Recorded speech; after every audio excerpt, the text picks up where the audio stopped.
Good morning students. आज हम सभी पढ़ेंगे नया चैप्टर पॉलिनोमियल्स।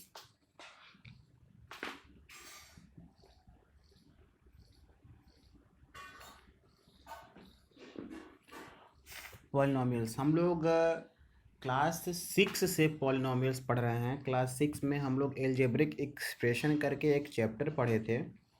उसमें हम लोग किसी भी दो पॉलिनोमियल को हम लोग ऐड करना और सब्ट्रैक्ट करना सीखे थे। क्लास 7 में भी हम लोग पढ़े थे। तो क्लास 7 में हम लोग किसी भी दो पॉलिनोमियल्स का मल्टीप्लिकेशन सीखे थे, कैसे उसका मल्टीप्लिकेशन करते हैं, जैसे मोनोमियल का बाइनोमियल में, बाइनोमियल का ट्राइनोमियल में, इस तरीके से करके हम लोगों ने सीखा था। उसके बाद हम लोग यहाँ पे डिवीज़न सीखेंगे। पॉलिनोमियल्स का डिवीज़न कैसे करते हैं। टर्म्स ऑफ पॉलिनोमियल्स आप लोग को पता है। अब जैसे कुछ मैं लिख दूँ ये 2x, तो ये कितने टर्म का है, ये मोनोमियल है। 2x + 5y ये क्या है, बाइनोमियल है। 3x² 5y + 3 ये क्या है, ट्राइनोमियल है। इसी तरीके से क्वाड्रोनोमियल आता है। इस तरीके के जो टर्म्स होते हैं ये सब आप लोगों को पता है। अब डिग्री क्या होता है, देखिए एक सबसे इम्पोर्टेंट चीज़ यहाँ पे आपके लिए आएगा, डिग्री।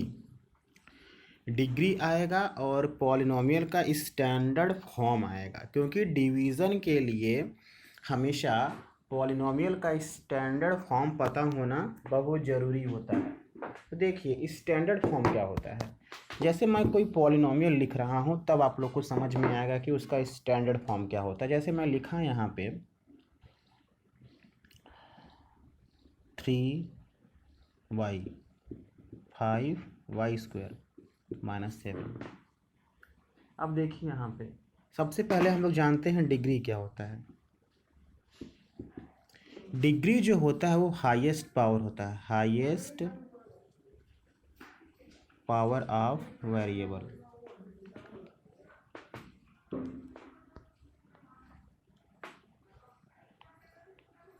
डिग्री जो होता है सबसे बड़ा हाईएस्ट जो पावर होता है वही होता है। इसमें पावर देखिए, इसमें वेरिएबल, ये तो कांस्टेंट है और ये वेरिएबल है, इतना तो आप लोग को पता है।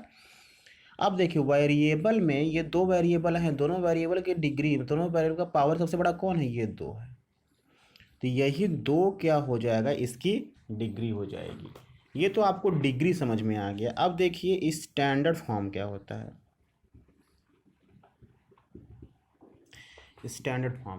स्टैंडर्ड फॉर्म होता है किसी भी पॉलिनोमियल के डिग्री के डिक्रीजिंग क्रम में लिखना, डिक्रीजिंग सीरीज में लिखना।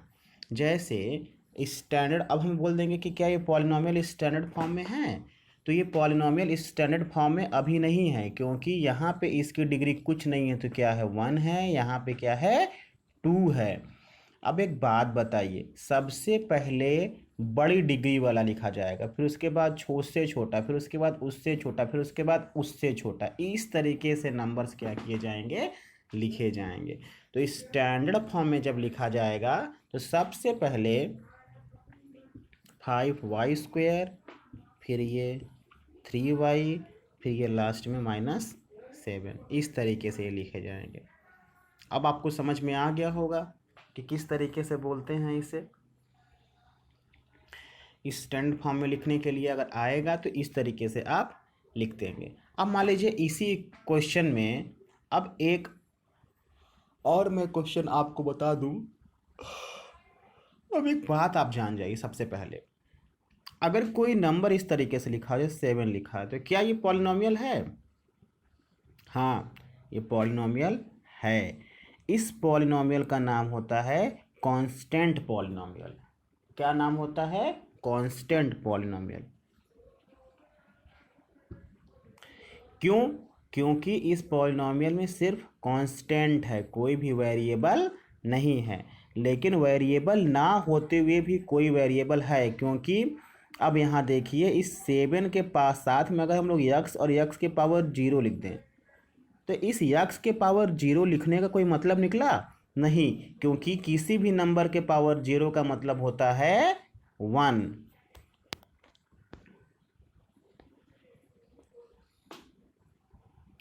किसी भी नंबर के पावर का जीरो का मतलब होता है 1।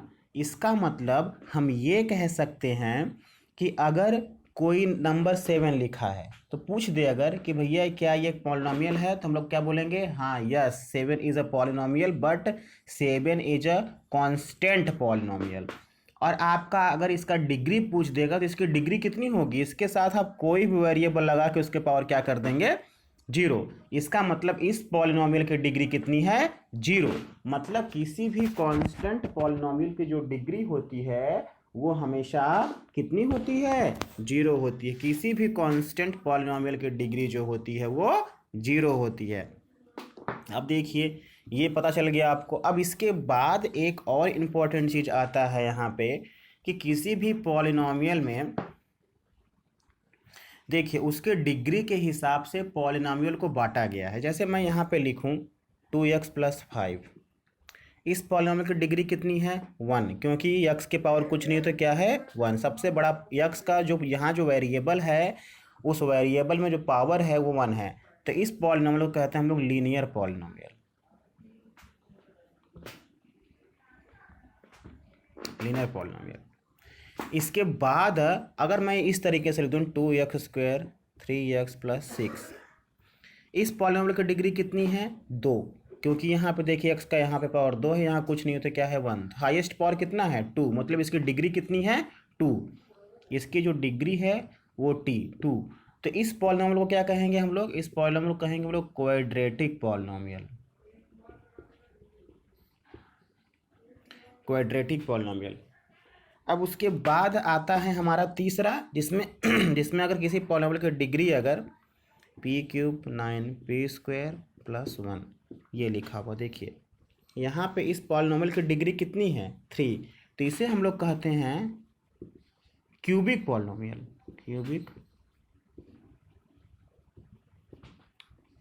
Cubic polynomial. अब इसी तरीके से जैसे कोई पॉलिनॉमियल हो गया p⁴ 3p+6, इस तरीके से देखिए। तो इस पॉलिनॉमियल की जो सबसे बड़ी डिग्री है वो 4 है, तो इसे कहते हैं हम लोग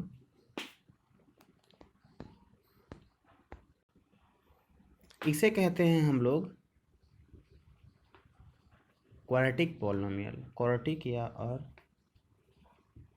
बाई क्वाड्रेटिक पॉलिनॉमियल, इस तरीके से।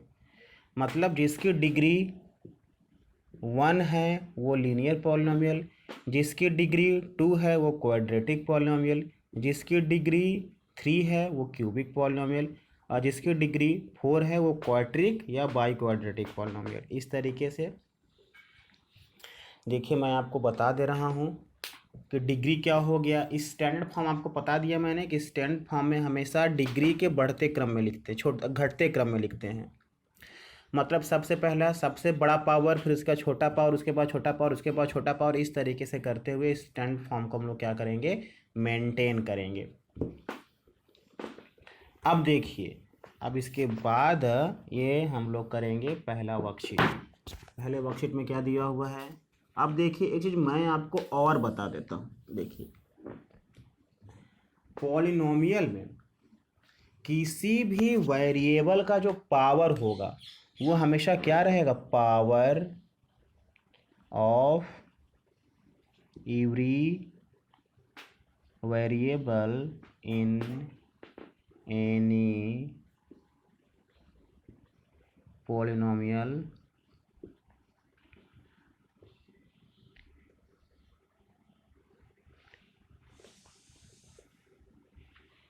is always whole number or positive integer. या तो होल नंबर रहेगा या तो पॉजिटिव इंटीजर रहेगा। अच्छा इसका मेरे कहने का मतलब क्या हुआ, देखिए मैंने अभी तक जो भी नंबर लिखे, जैसे मैं लिखा x³ 3x² 5x + 4, यहाँ देखिए इस नंबर को, इसमें जो पावर है, पावर देखिए या तो पॉजिटिव नंबर, सब हर जगह पॉजिटिव, 3 है 2 है, यहाँ कुछ नहीं तो क्या है 1 है। मतलब जो पावर रहेगा,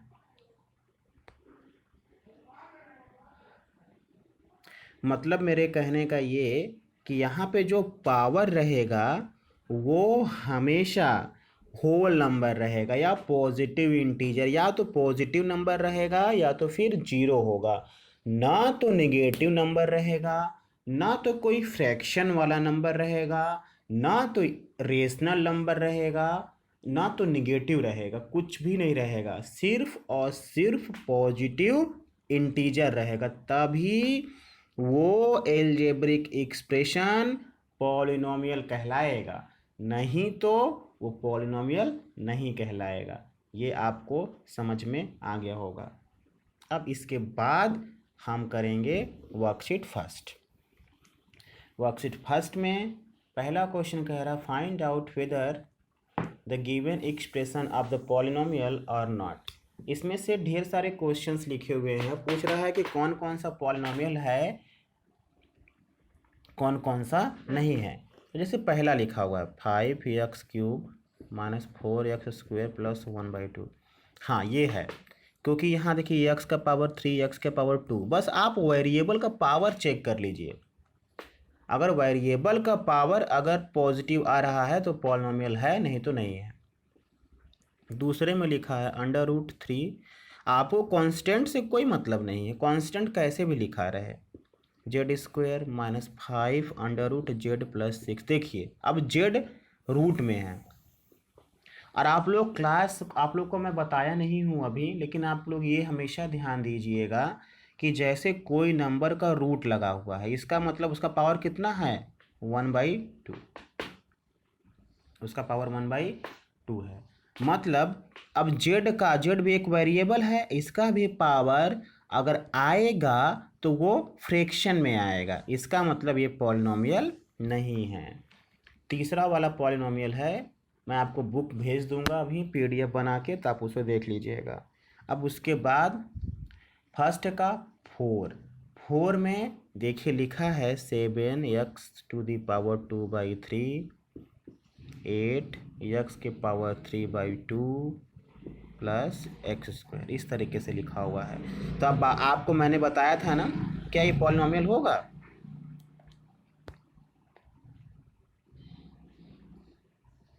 क्या ये पॉलिनोमियल होगा? ये पॉलिनोमियल नहीं होगा, इसलिए क्योंकि यहाँ देखिए वेरिएबल्स के जो पावर हैं वो किस में हैं, फ्रैक्शन में हैं। यहाँ भले से वेरिएबल का पावर फ्रैक्शन में नहीं है, लेकिन दो जगह तो फ्रैक्शन में है ना, इसीलिए ये आपका पॉलिनोमियल नहीं है। इस तरीके से आप समझ गए कि कौन सा पॉलिनोमियल है, कौन सा पॉलिनोमियल नहीं है। पांचवा वाला भी पॉलिनोमियल नहीं है, क्योंकि उसमें x नीचे लिखा हुआ है। छठवां वाला पॉलिनोमियल है, क्योंकि उसमें पावर सब पॉजिटिव नंबर्स हैं। अब हम लोग करेंगे question number second. Question number second में कह रहा है right each of the following polynomial in standard form and also write down it's degree. हमें डिग्री भी लिखना है और हमें इसको स्टैंडर्ड फॉर्म में लिखना है। जैसे पहला question p⁻6 minus 8 p⁻9 plus p⁻7 plus 5, इस तरीके से लिखा हुआ है नंबर। अब एक बात बताइए, इसका स्टैंडर्ड फॉर्म लिखना पड़ेगा। सबसे पहले हम इसे लिखेंगे, और एक बात और, इसके साइन के साथ लिखेंगे। किस लिए? क्योंकि किसी भी नंबर का जो साइन होता है उसके लेफ्ट साइड में होता है। अब हमको इस नंबर को लिखना है सबसे पहले, तो ये नंबर ऐसे लिखा जाएगा -8 p⁻9। इस स्टैंडर्ड फॉर्म में लिखने के लिए हमेशा बड़े पावर को पहले लिखते हैं, फिर उससे छोटा, फिर उससे छोटा, फिर उससे छोटा, फिर इसके बाद आएगा p⁻7 प्लस p⁻6 प्लस 5। इस तरीके से ये नंबर आपका स्टैंडर्ड फॉर्म में होगा, स्टैंडर्ड फॉर्म। अब इसकी डिग्री कितनी होगी बेटा? इसकी डिग्री होगी 9, क्योंकि हाईएस्ट पावर कितना है इसका 9। इस तरीके से आपका ये क्वेश्चन सॉल्व हो गया। इसी तरीके से आपको बाकी सारे क्वेश्चंस करने हैं। मैं आपको अब एक क्वेश्चन बता देता हूँ, क्वेश्चन नंबर 5। 5 में लिखा है जेड स्क्वायर प्लस 5, दूसरे ब्रैकेट में लिखा है जेड स्क्वायर माइनस 6। अब देखिए ये अब ऐसा है कि इस क्वेश्चन को सॉल्व करने के लिए आपको इसका मल्टीप्लाई इन दोनों में, फिर इसका मल्टीप्लाई इन दोनों में, या तो हम लोगों ने अभी एल्जेब्रिक अभी जो पीछे चैप्टर पढ़ा एल्जेब्रिक एक्सप्रेशन,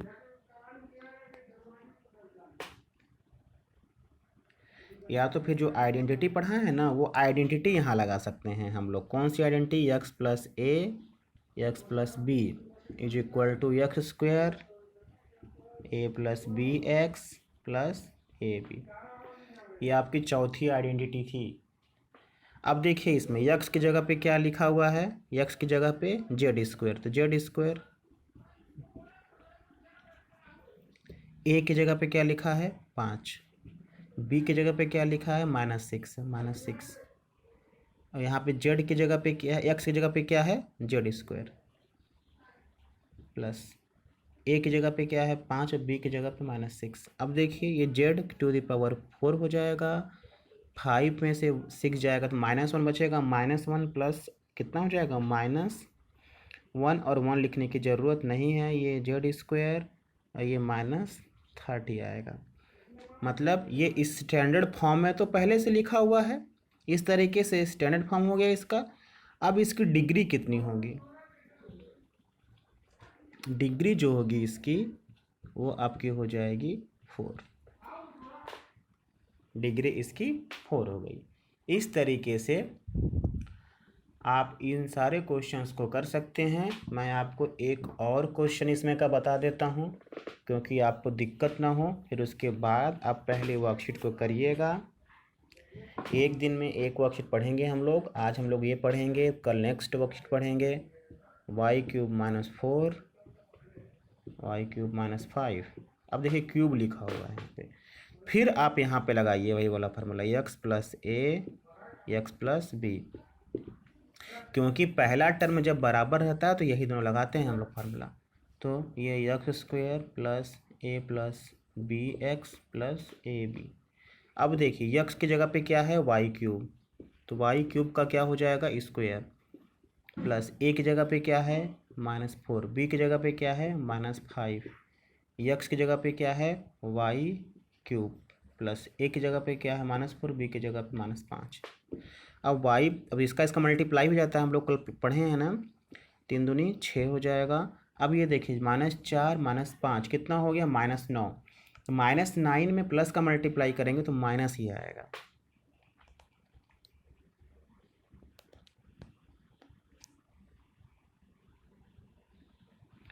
-9, ये y³ हो गया, और ये प्लस माइनस प्लस हो जाएगा +20। देखिए ये स्टैंडर्ड फॉर्म में तो लिखा ही है, इसलिए क्योंकि देखिए आगे पावर 6 है, फिर पावर 3 है। अब इसके बाद इसकी डिग्री जो होगी, इसकी डिग्री हो जाएगी 6। इस तरीके से आपका ये क्वेश्चन सॉल्व हो गया। अब देखिए इस तरीके से आपको इस वर्कशीट को करना है। जो बचे हुए क्वेश्चंस हैं उन्हें लगाइएगा अच्छे से। फिर उसके बाद मैं आपको अगली वर्कशीट पढ़ाऊँगा। अगली वर्कशीट में डिवीज़न है, division of polynomial by the monomials. Monomials मतलब एक नंबर होता है। आपको पता होगा मोनोमियल्स, बाइनोमियल्स, ट्राइनोमियल्स क्या होता है। मैं आपको फिर से बता दूं, अगर एक टर्म रहेगा तो मोनोमियल होता है, अगर 2 टर्म हो गया तो बाइनोमियल होगा, 3 टर्म हो गया तो ट्राइनोमियल होता है, और अगर 4 टर्म हो गया 5y 3z + 5 तो क्वाड्रानोमियल होता है। इस तरीके के टर्म होते हैं। आप लोग अच्छे से करिए पहला वर्कशीट, फिर उसके बाद मैंने जो इंट्रोडक्शन पढ़ाया वो अपनी बुक से भी पढ़िए, मैंने जो बताया उसे भी पढ़िए। कांस्टेंट पॉलिनोमियल क्या होता है मैंने आपको वो भी बताया। कांस्टेंट पॉलिनोमियल की डिग्री हमेशा 0 होती है, मैंने आपको वो भी बताया। आप सेकेंड वर्कशीट के लिए जो डिवीज़न ऑफ पॉलिनोमियल्स है उसके एग्जांपल्स देखिएगा। मैं आपको जो क्वेश्चन है वो कल से सॉल्व कराऊंगा। आज के लिए इतना ही, जो भी डाउट हो पूछिएगा। Thank you.